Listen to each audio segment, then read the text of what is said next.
दोस्तों, पाकिस्तान में हर तरफ हिंसा और अशांति का माहौल है, लेकिन बावजूद इसके पाकिस्तान की सरकार और उसकी मिलिट्री आतंकवादी संगठनों को लगातार फंडिंग कर रही है। जहां एक और तहरीके लेबैक सड़कों पर है, वहीं दूसरी तरफ खैबर पख्तूनख्वा में जो डेरा इस्माइल खान है, वहां पर पुलिस ट्रेनिंग एकेडमी पर एक अटैक टीटीपी ने किया है। उसमें भी तकरीबन 50 लोगों के मारे जाने की खबर है, 50 पुलिस पर्सनल के। लेकिन आज जिस हम खबर की बात करने जा रहे हैं, वो खबर है जैश ए मोहम्मद के बारे में, जिसने कि अपना एक महिला विंग लॉन्च कर दिया है। तो क्या है ये पूरी खबर, इसके बारे में मैं आपको विस्तार से बताऊंगा। मेरा नाम नीतीश है। दोस्तों, पाकिस्तानी आतंकी संगठन जो जैश ए मोहम्मद है, उसने अपना एक महिला विंग लॉन्च कर दिया है। इस महिला विंग की जो कमान होगी वो मसूद अजहर की बहन सादिया अजहर के हाथों में होगी। सादिया अजहर यूसुफ अजहर की पत्नी है। आपको याद होगा कि यूसुफ अजहर IC-814 की जो हाईजैकिंग हुई थी, उसमें भी एक अक्यूज था। इसके अलावा यूसुफ अजहर जो 7 मई की रात को भारतीय सेना में जिस तरह से बहावलपुर पर मरकज़े सुभान अल्लाह पर अटैक किया था, बमबारी की थी, उसी में वो मारा गया था। मसूद अजहर के परिवार में से 10 लोग मारे गए थे, इसमें यूसुफ अजहर भी शामिल था। जो मसूद अजहर की बहन है सादिया अजहर, उसकी शादी यूसुफ अजहर से हुई थी। इस महिला विंग का नाम है जमात उल मोमिनात।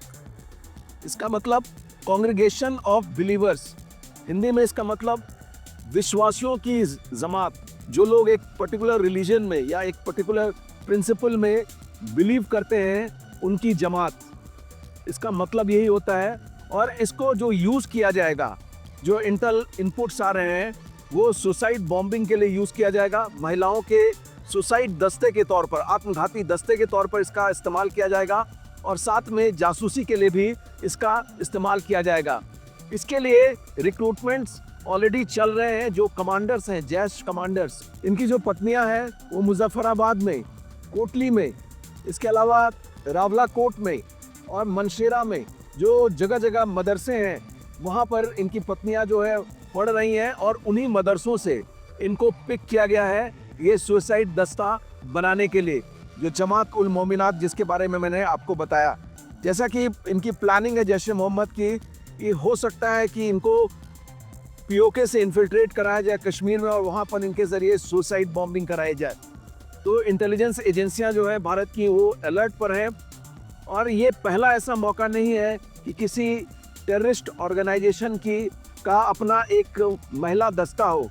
ISIS, बोको हराम, ये सारे आतंकी संगठन, इनके भी महिला दस्ते थे, और ये सब सुसाइड बॉम्बिंग का काम किया करते थे, और साथ में स्पाइंग का भी, जासूसी का काम भी किया करते थे। तो देखिए दोस्तों, असल में क्या है कि इन टेररिस्ट ऑर्गेनाइजेशंस को पाकिस्तान की सरकार और मिलिट्री फंडिंग करती है।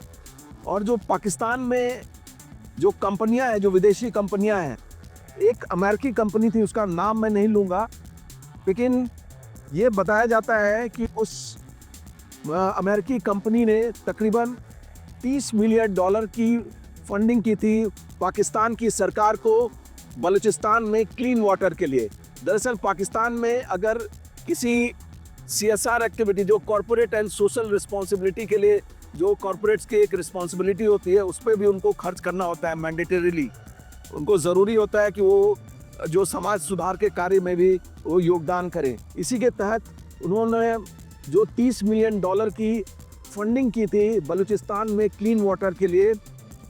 ये सारी जो फंडिंग है, प्रॉब्लम ये है कि ये फंडिंग जो है वो NGO के थ्रू जाती हैं, और जो एक अमेरिकी कंपनी थी उसने $30 मिलियन की फंडिंग की। ये फंडिंग फलाह इंसानियत के जरिए बलूचिस्तान भेजी गई। तो आप अंदाज़ा लगा सकते हैं कि फलाह इंसानियत लश्कर का एक ऑफशूट ऑर्गेनाइजेशन है, तो शैडो ऑर्गेनाइजेशन है, और उसके ज़रिए जब पैसा जा रहा है किसी जगह, तो कितना पैसा एक्चुअली वहाँ पर गया होगा और कितना पैसा फलाह इंसानियत ने खुद के लिए इस्तेमाल किया होगा।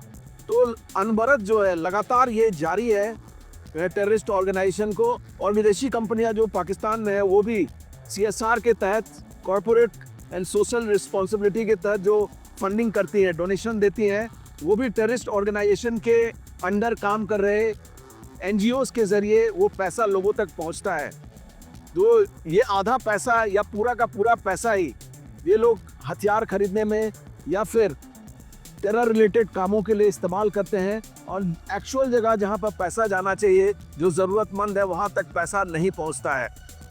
तो दोस्तों, इसी की वजह से इनको लगातार फंडिंग हो रही है, और ये नया दस्ता भी इसी फंडिंग के तहत जो है किया गया। आपको याद होगा जब मरकज़ सुबहान अल्लाह पर इंडियन एयरफोर्स ने हमला किया था, तो उसके बाद पूरी तरह से मरकज़ जो है तबाह हो गया था। मसूद अज़हर का मरकज़ सुबहान अल्लाह जो हेडक्वार्टर्स था जैश ए मोहम्मद का, पूरी तरह से तबाह हो गया था।